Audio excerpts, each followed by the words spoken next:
Haleluya. Saya mau mengucap syukur kepada Tuhan untuk pujian pagi hari ini dan juga untuk Kur. Saya mau kita menghabiskan sedikit waktu untuk memikirkan pertanyaan ini. Sebagai orang Kristen, apakah kamu telah dipanggil oleh Allah?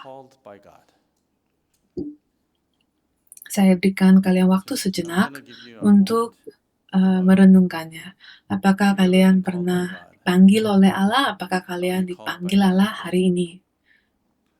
Saya ingin percaya dan saya berharap bahwa setiap kami di sini ada di sini hari ini karena kami telah dipanggil oleh Allah. Tapi seringkali kami memiliki kebiasaan untuk hanya hadir saja dari kebiasaan, atau terkadang kami terpaksa untuk di sini, kami harus di sini. Tetapi bahkan pagi hari ini, apakah kalian telah dipanggil oleh Allah untuk berada di sini pagi hari ini? Seringkali di sepanjang perjalanan rohani kami, kalau kami tidak memiliki panggilan Allah, maka itu akan kehilangan kekuatan. Kami mulai lelah, kami mulai capek, dan kami mulai bertanya, mengapa saya harus ke gereja setiap minggu? Siapa saya? Seringkali kami kehilangan kekuatan kami, seperti kami kehabisan bensin, bukan karena peperangan yang sedang terjadi, tetapi karena secara rohani, kami seperti kehilangan bensin untuk terus lanjut menjadi seorang Kristen yang baik. Jadi, sekali lagi, coba kita tanyakan kepada diri kita sendiri, apakah saya terpanggil? Seringkali orang Kristen berpikir bahwa menerima panggilan berarti menjadi seorang pendeta atau misionaris, tapi bukan seperti itu. Itu salah, karena malah untuk menjadi seorang Kristen, kita harus terpanggil. Jadi dimanapun kalian berada, tanyakan diri kalian, apakah saya terpanggil untuk menjadi seorang pendeta? Apakah itu mengapa saya berdiri di sini hari ini? Atau apakah ini hanya sebuah pekerjaan? Apakah saya terpanggil untuk menjadi seorang pemimpin, menjadi pemimpin gereja ini, menjadi konduktor atau anggota KUR, dan selebihnya? Kita sedang dipanggil setiap hari kepada pekerjaan kita, rumah kita, kepada teman-teman kita. Apakah kita terpanggil kepada mereka itu? Apakah saya terpanggil menjadi seorang bapak? Apakah saya terpanggil oleh Bapak untuk menjadi seorang ibu? Kalau kami menjadi orang tua tanpa panggilan khusus itu, kami akan mulai berpikir, apa yang sebenarnya sedang saya lakukan? Dan pada ayat bacaan kita hari ini, kami tidak baca ayat selanjutnya, tapi saya akan membacakannya sekarang di Yesaya 6. Yesaya 6 ayat 8 dikatakan, lalu aku mendengar suara Tuhan berkata, siapakah yang akan kuutus dan siapakah yang mau pergi untuk aku? Maka saatku ini aku, utuslah aku. Jadi ini panggilan Tuhan, dan ketika Tuhan memanggil, ia juga mengirim, dan saat itulah Yesaya berkata, ini aku, utuslah aku. Ini aku, utuslah aku. Jadi ia memiliki panggilan yang jelas dan ia memiliki tanggapan yang juga jelas. Tapi bagaimana dengan kita? Apakah kita dipanggil menjadi seorang Kristen dan kita menanggapinya dan menjawab Tuhan dengan berkata, Tuhan, saya mau menjadi orang Kristen itu. Atau apakah kita hanya hadir di sini? Kita sekedar hadir saja. Jadi saya mau agar kita semua jelas tentang panggilan Tuhan. Dan saya ingin kita semua juga jelas tentang tanggapan kita. Dan kalau kita bisa melakukan itu, maka saya tidak perlu khotbah lagi. Ini sudah kesimpulannya. Tetapi di sini, ya saya dapat dengan keberanian berkata, ini aku, utuslah aku. Ia dapat menyauti panggilan Tuhan dengan itu karena apa yang telah kita baca di Yesaya 6 ayat 6 sampai 7.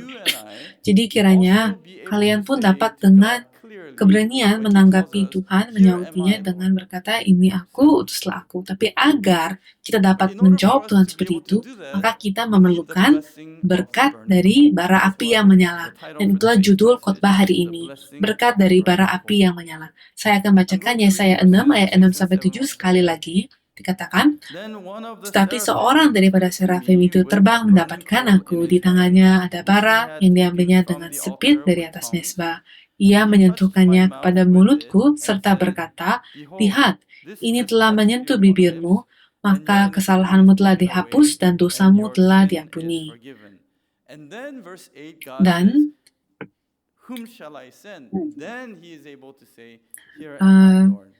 Dan di ayat 8, barulah Tuhan berkata, siapakah yang akan kuutus? Barulah Yesaya dapat berkata, ini aku, utuslah aku. Saya berdoa agar setiap orang di sini, dan juga mereka yang sedang mengikuti ibadah secara online, saya berdoa agar kita semua menerima berkat dari bara api yang menyala, supaya kita dapat menjadi jelas tentang panggilan Tuhan, dan juga dengan keberanian kita dapat menyauti Tuhan, menyauti panggilannya dengan berkata, ini aku, utuslah aku. Utuslah aku sebagai bapa yang baik, sebagai ibu yang baik, sebagai pekerja yang baik, sebagai pemimpin yang baik, anggota yang baik dari gereja, atau sebagai murid yang baik. Atau kita ke tempat kerja, ke sekolah, kita setiap hari, kita tinggal di rumah setiap hari. Tetapi ketika kita memiliki panggilan ini, mau kita pergi ke tempat yang sama setiap hari, itu akan menjadi beda. Hasilnya akan beda. Pada akhir hari, buah yang Tuhan berikan kepada kita adalah beda. Jadi sekarang, kita membutuhkan bara api yang menyala itu, dan bara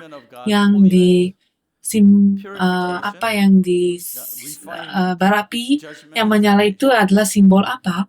Itu adalah simbol dari itu dinyatakan sebagai alat kekudusan, pemurnian, penyucian, penghakiman, dan keselamatan Allah. Dengan kata lain, bara api menunjukkan proses bagaimana Tuhan menaruh apinya di dalam kita. Bara api memiliki dua bagian, yaitu bara dan api.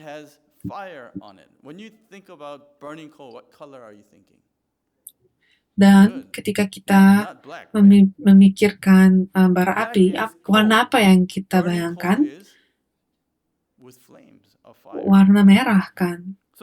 Bara hitam, tapi ketika menyala menjadi agak merah, ya kan? Dan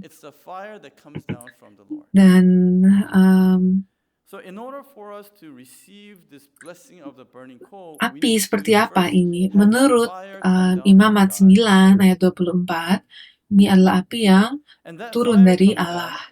Jadi agar kita dapat menerima berkat dari bara api yang menyala ini, kita harus memiliki api yang berasal dari Tuhan.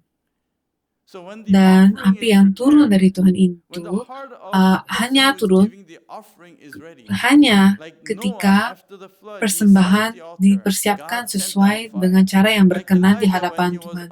Jadi ketika persembahan itu disiapkan, ketika hati dari penyembah itu siap, seperti Nuh setelah air bah yang mendirikan mesbah, dan Tuhan menurunkan api, seperti Elia ketika dia berada di atas gunung Karmel, turun. Apinya turun di atas gunung itu. Jadi ketika orang yang memberikan persembahannya itu, ia menjadi persembahan yang sejati untuk Tuhan menurut cara yang berkenan di hadapan Tuhan, maka Tuhan mengirimkan api itu turun. Dan mari kita berdoa agar gereja Sion menjadi persembahan yang Tuhan inginkan, agar setiap kali kami menyembah di sini, Tuhanlah yang menurunkan apinya. Dan marilah kita berdoa ketika kita mendoakan untuk Hora Youth Adult Conference, bahwa ia akan menurunkan apinya kepada seluruh peserta, kepada seluruh generasi kedua, agar mereka semua dipenuhi oleh api Roh Kudus. Dan di Yeremia 23 ayat 29 dikatakan, Bukankah firman-Ku seperti api, demikianlah firman Tuhan, dan seperti palu yang menghancurkan bukit batu. Juga di Lukas 12 ayat 49 dikatakan, Aku datang untuk melemparkan api ke bumi dan petapakah aku harapkan api itu telah menyala. Jadi apa api ini? Tuhan berkata bahwa bukankah firman-Ku seperti api? Jadi firman Tuhan yang menjadi seperti api. Yesus berkata bahwa ia datang untuk menurunkan api, ya kan? Untuk melemparkan api. Dan dia sedang berbicara tentang roh dan firman yang ia datang untuk berikan kepada kita. Ia adalah firman, tapi ia berkata bahwa ia akan juga memberikan firman kepada kita. Ia adalah api, tapi ia berkata bahwa ia akan memberikan kepada kita api. Dan dia berkata, betapakah aku harapkan api itu telah menyala. Jadi Yesus sedang berbicara tentang apa di sini? Apakah kalian pernah berbarbeque? Kalian pernah mencoba menyalakan bara-baranya? Apakah itu mudah atau sulit? Saya menemukan bahwa itu selalu sulit. Kalian menaruh api di atas bara dan juga minyak, dan itu akan terbakar dan tiba-tiba hangus. Jika apinya padam, tidak ada barbecue kan, tidak dapat panggang-panggangan. Jadi yang ada asap yang membuat kita batuk dan mata perih. Tapi kalau itu ternyala dengan baik, maka bara itu menjadi harum. Dan kalau kalau benar, maka baranya mengeluarkan api yang harum. Jika salah, keluar asap yang membuat mata perih. Dan sama dengan kita menerima api Tuhan. Tetapi berapa lama? Kita menerima firman Tuhan, tetapi berapa lama? Apakah itu berlanjut? Atau apakah itu hanya sebentar saja lalu mati? Dan itulah yang akan membuat bukan hanya mata kita, tapi mata banyak orang menangis. Dan itulah mengapa di Imamat, ia terus lanjut berbicara tentang api ini, dan Tuhan berkata bahwa kamu memerlukan api kekal dari Allah. Di Imamat 6, ayat 12-13 dikatakan api yang di atas mezbah itu harus dijaga supaya terus menyala.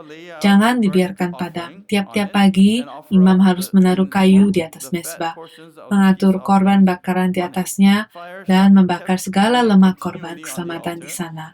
Harus dijaga supaya api tetap menyala di atas mezbah, janganlah dibiarkan padam. Bagaimana bara dibuat? Bara api itu dibuat dari kayu, kan? Jadi api menghanguskan semua hal yang buruk, dan itu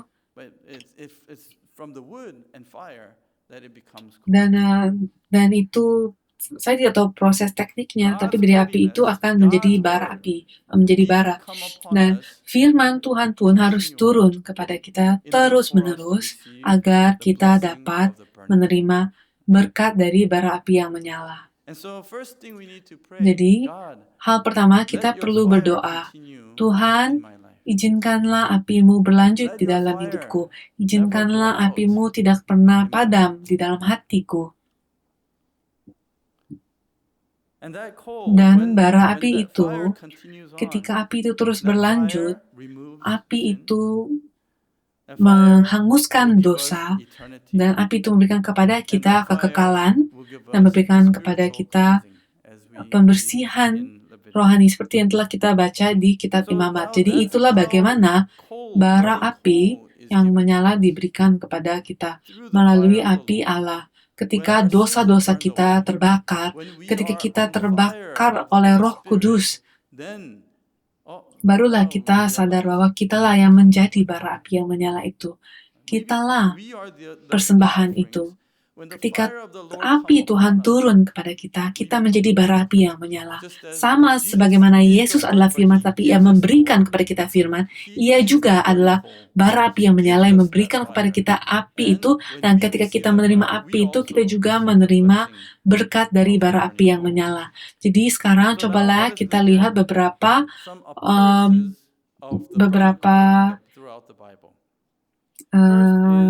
kemunculan bara api sepanjang Alkitab. Yang kita lihat pertama adalah di Yesaya. Kita sudah membaca ayatnya di Yesaya 6 ayat 6 sampai 7, jadi kita lanjut saja. Bara api, apa yang dilakukan oleh bara api? Siapa yang membawa bara api?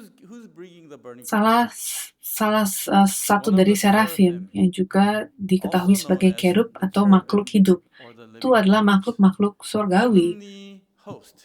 Jadi makhluk surgawi membawa bara api yang menyala. Dan ini bukan sesuatu hal yang fisik, tetapi adalah sesuatu hal yang surgawi.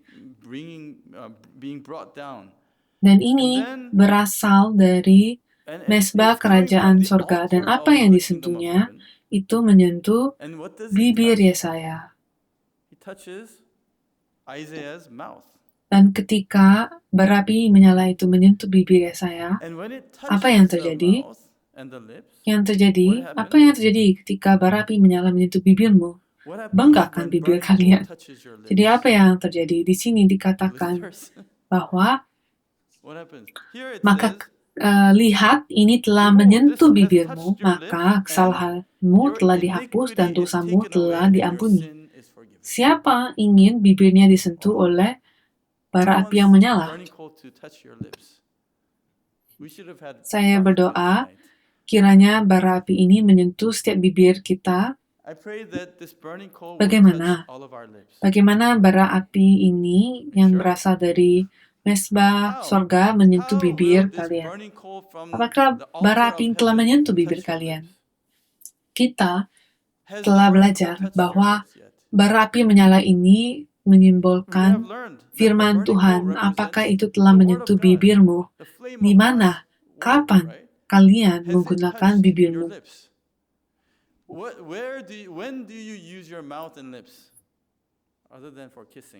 Kapan kalian menggunakan mulutmu?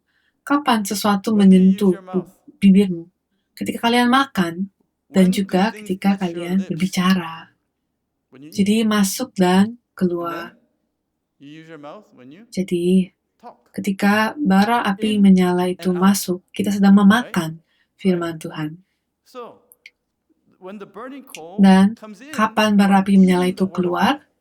Ketika kita mengucapkan firman Tuhan, ketika kita bersaksi tentang kebaikan Yesus Kristus. Jadi ketika firman itu keluar, itu menyentuh bibir kita. Apa yang terjadi? Itu membersihkan kita, mengampuni dosa kita.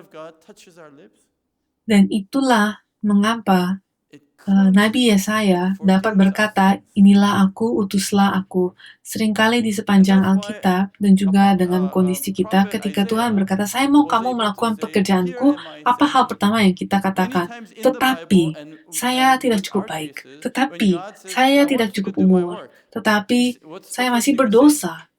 Dan itulah mengapa Tuhan berkata, biarlah bara api menyala ini menyentuh bibirmu agar dosa-dosamu dihilangkan.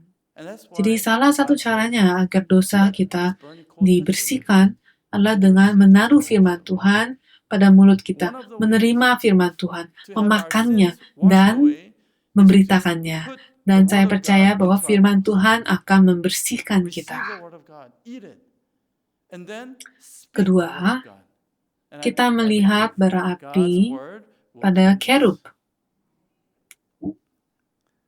Di Yeskiel 1 ayat 13 dikatakan, di tengah makhluk-makhluk hidup itu kelihatan seperti bara api yang menyala seperti sulu, yang bergerak kian kemari di antara makhluk-makhluk hidup itu.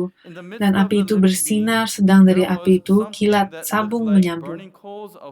Dan juga di Yeskiel 10 ayat 2, Maka ia berkata kepada orang yang berpakaian lenan itu, masuklah ke bawah kerub dari antara roda-rodanya, dan penuhilah rangkup tanganmu dengan bara api dari tengah-tengah kerub itu, dan hamburkan ke atas kota itu.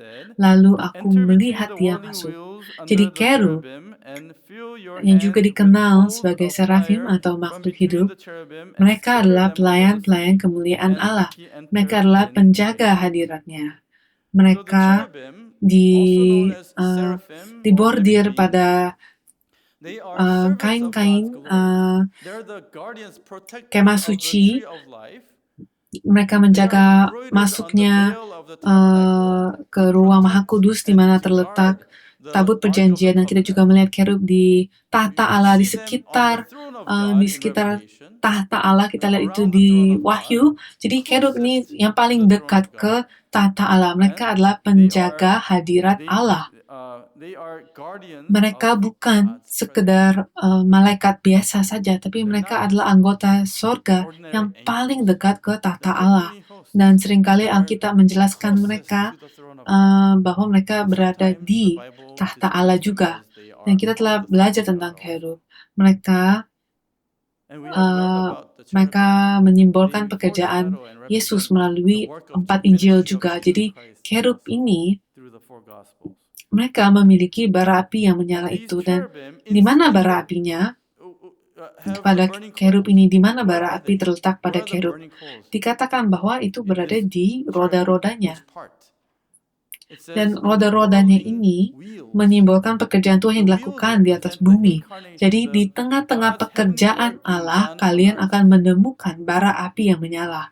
Saya berdoa dan percaya kalian akan dapat menemukan bara api yang menyala melalui pekerjaan yang Tuhan sedang lakukan melalui gereja Sion. Jadi Tuhan sedang berkata, carilah bara api yang menyala itu yang terletak di antara roda-roda, dan penuhilah tangan kalian dengan bara api menyala itu. Jadi, bagaimana?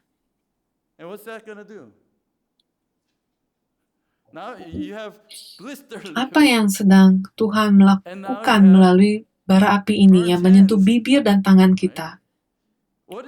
Dia berkata, penuhilah rangkup tanganmu dengan bara api dan hamburkan ke atas kota itu. Jadi berkat Tuhan ini sedang keluar, sedang turun. Api Tuhan sedang turun. Jadi ambillah satu, taruhlah di rumahmu. Ambil satu lagi, berikan kepada anakmu. Ambil satu lagi, berikan kepada saudaramu, kepada pekerjaanmu. Itulah yang sedang ia katakan. Sebarkanlah. Sebarkanlah api Allah. Kur bernyanyi tadi pagi bahwa dunia ini sedang rusak di dalam kegelapan. Dan jawabannya adalah iya kan. Kita semua merasakan gelapnya dunia. Nah, pertanyaan saya adalah, apa yang akan kalian lakukan? Kalian merasa dunia ini hancur, dan orang percaya maupun orang yang tidak percaya, mereka semua berkata dunia ini hancur. Dan sekitar 4 orang di dunia ini sedang mengontrol dunia dan mau menghancurkan dunia. Itu yang dikatakan orang-orang zaman sekarang. Tetapi semuanya bukan di tangan manusia, melainkan di tangan Allah. Dan sebagai orang Kristen, apa yang akan kita lakukan? Dan Tuhan berkata, ambillah bara api yang menyala ini dan hamburkanlah, sebarkanlah ke atas kota itu.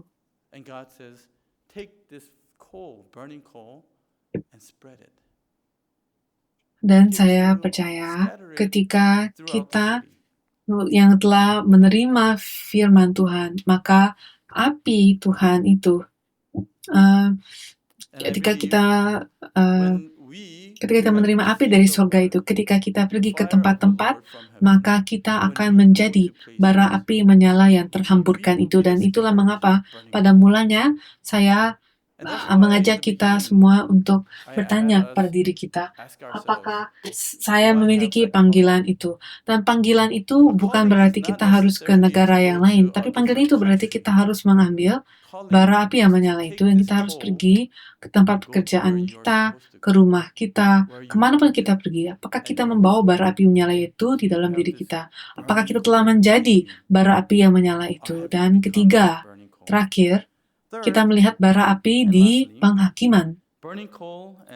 Kita telah membacakan Yeskiel 10 ayat 2, dan ini juga berbicara tentang akhir zaman, tentang penghakiman akhir zaman. Bara api yang menyala adalah sebuah alat penghakiman. Ketika Allah berkata pada akhirnya Ia akan menghakimi dunia dengan api, maka api itu bukan hanya sekedar api yang panas saja, tapi api itu juga adalah firman Allah, dan firman Allah lah yang menghakimi. Jadi ini bukan hanya tentang bom nuklir yang memanaskan bumi di mana-mana, tapi ini tentang firman Allah yang harus pergi agar penghakiman dapat terjadi. Sama seperti Bahtera Nuh. Bahtera Nuh menyimbolkan Yesus Kristus. Ketika Bahtera Nuh dibangun, didirikan, maka itu menghakimi antara mereka yang terselamatkan dan mereka yang tidak terselamatkan. Dan Yesus ketika Ia sendiri datang, Ia menjadi alat penghakiman juga antara mereka yang menerimanya dan mereka yang menolaknya. Dan pada akhirnya, penghakiman juga terjadi ketika firman Tuhan diproklamasikan. Jadi antara mereka yang menerimanya dan mereka yang menolaknya. Dan ketika bara api yang menyala itu, kemanapun bara api menyala itu pergi, disitulah firman Allah diproklamasikan, dan itulah awal mula dari penghakiman. Percayalah atau tidak, tapi penghakiman Allah sudah dimulai. Apakah kalian percaya? Kalau kalian telah menerima firman itu, maka penghakiman itu telah terjadi di dalam dirimu. Itu melakukan pekerjaan pemisahan. Dan pada akhirnya di penghakiman dan juga di Daniel, Yesus Kristus dideskripsikan sebagai Allah yang kembali. Allah kedatangan kedua, Ia dideskripsikan dengan cara seperti itu. Kita lihat di Wahyu 1 ayat 14-15. Kepala dan rambutnya putih bagaikan bulu yang putih, putih metah, dan matanya bagaikan nyala api, dan kakinya mengkilap bagaikan tembaga membara di dalam perapian. Suaranya bagaikan desau air bah. Jadi seperti apa rupanya kedatangan yang kedua? Dia seperti bara api yang menyala. Dan kita lihat di Daniel 10 ayat 5-6 dikatakan, "Kuangkat mukaku, lalu kulihat, tampak seorang yang berpakaian kain lenan dan berikat pinggang emas dari Ufas. Tubuhnya seperti permata Tarsis dan wajahnya seperti cahaya kilat. Matanya seperti sulu yang menyala-nyala, lengan dan kakinya seperti kilau tembaga yang dikilap, dan suara ucapannya seperti gaduh orang banyak." Jadi kedatangan pertama datang untuk menyimbolkan kerendahan hati dan penderitaan, tetapi Allah kedatangan kedua datang sebagai Allah penghakiman. Ia disucikan, Ia bercahaya, dan Ia siap menghakimi. Ia penuh kemuliaan. Jadi, marilah kita tanyakan diri kita sekali lagi, apakah saya telah menerima bara api yang menyala itu? Apakah bara api yang menyala itu telah menyentuh saya? Apakah saya memilikinya di atas bibirku? Apakah saya memilikinya di tanganku? Kesimpulan, bara api dan kita orang bara api yang menyala, dan kita orang percaya. Jadi bara api yang menyala ini berbicara tentang panggilan Allah. Kita seperti pohon di Alkitab. Alkitab membicarakan umat Israel sebagai kebun anggur dan juga sebagai pohon. Kita lihat di Yesaya 5 ayat 7. Dikatakan, "Sebab kebun anggur Tuhan semesta alam ialah kaum Israel dan orang Yehuda." Dan juga kita lihat di Yohanes 15 ayat 1-3. "Akulah pokok anggur yang benar, dan Bapakulah pengusahanya." Jadi ketika api yang kudus memurnikan pohon ini dan membakar setiap hal-hal yang tidak diperlukan dan menjaga api pada pohonnya, saat itulah pohon itu menjadi bara api yang menyala. Jadi ia yang dapat melalui api dan tidak terbakar oleh api, seperti teman-teman Daniel yang masih tetap memiliki api. Jadi apakah firman Tuhan akan membakarmu habis, atau apakah firman Allah akan menyalahkan kamu? Dan itulah mengapa Yesus berkata, mengapa ia ingin supaya api itu telah menyalahkan kita. Dan di mana kita hari ini? Apakah kita masih sebuah pohon? Apakah kita bara yang basah? Mau betapa banyak api yang dituangkan di atas bara yang basah, itu hanya akan menimbulkan asap, dan bara itu tidak dapat menangkap api itu. Jadi apakah itu kita? Kita datang ke gereja setiap minggu, melayani, mendengar firman, tapi firman itu tidak pernah dapat tinggal di hati kita. Itu hanya menjadi asap di hidup kita. Atau apakah kita benar-benar menjadi bara api yang menyala itu, yang menjaga panasnya api itu? Tuhan berkata, laluilah api itu dan jadilah murni. Dan ketika itu terjadi, kita akan digunakan, kita akan dikirim untuk pekerjaan kemuliaannya. Orang Kristen apa saya hari ini? Mari kita renungkan panggilan kita sekali lagi. Apakah kita di sini karena orang tua kita? Apakah kita di sini karena kita tidak ada tempat lain? Mengapa kita di sini? Apakah kita memiliki panggilan itu? Apakah Tuhan yang memanggil kita? Apakah kita memiliki panggilan Tuhan? Dan kalau kita tidak memilikinya, coba kita tanya, saya berdoa dengan sungguh-sungguh agar kita mencarinya dan kita tanya, Tuhan, apakah saya memiliki panggilan-Mu? Apakah saya memiliki panggilan-Mu untuk melayani di tim media, untuk menjadi pendeta, untuk berada di sini? Dan jika saya memiliki panggilan-Mu, apa yang akan saya lakukan dengan sisa hidup saya? Apakah saya hanya akan duduk di sana saja dan melihat apa yang Engkau akan lakukan dan menjalani hidupku sebagaimana aku ingin, dan apakah saya akan menjalankan kehidupan saya dengan menginvestasi kepada hal-hal kekal secara aktif? Saya terlibat di dalam pekerjaan-Mu, dan apakah ada alasan mengapa Tuhan memanggilku? Dan apakah saya akan menanggapi panggilan itu dengan memahami alasan itu dan memenuhi alasan itu? Cobalah renungkan pertanyaan itu. Mari kita berdoa. Allah Bapa, terima kasih karena telah memanggil setiap kami. Terima kasih karena Kau telah mengirim Yesus Kristus kepada dunia ini, bumi ini, untuk memanggil kita. Dan Bapa, bantulah kami untuk mendengar panggilan-Mu, bantulah kami untuk memahami panggilan-Mu, dan kiranya kita dapat seperti Nabi Yesaya, dapat menyautimu, menanggapi panggilan-Mu. Jadi bantu kami ya Bapa untuk menjadi siapa diri kami. Mau itu pemimpin, mau itu anggota, ayah, ibu, pendeta, atau pekerja. Bantu kami untuk hidup dengan panggilan, dengan mengetahui bahwa Engkaulah yang menjadikan kami siapa diri kami. Engkaulah yang memberikan kepada pekerjaan ini, dan kami percaya bahwa Engkaulah yang mengizinkan kami untuk menjadi siapa diri kami hari ini. Dan bantu kami untuk dapat memenuhi kehendak-Mu, dan kami percaya bahwa Engkau yang telah memanggil kami untuk menjadi siapa diri kami. Bantu kami untuk melakukan itu untuk-Mu di dalam nama-Mu dan bantu kami untuk memuliakan-Mu dalam pekerjaan kami. Kami berdoa Bapa kiranya Engkau mengizinkan setiap kami untuk memiliki panggilan-Mu yang jelas, supaya kami dapat menjadi orang-orang Kristen yang telah menanggapi-Mu, yang sedang menanggapi panggilan-Mu. Terima kasih untuk kasih karunia-Mu. Dalam nama Tuhan Yesus kami berdoa dan mengucap syukur. Amin.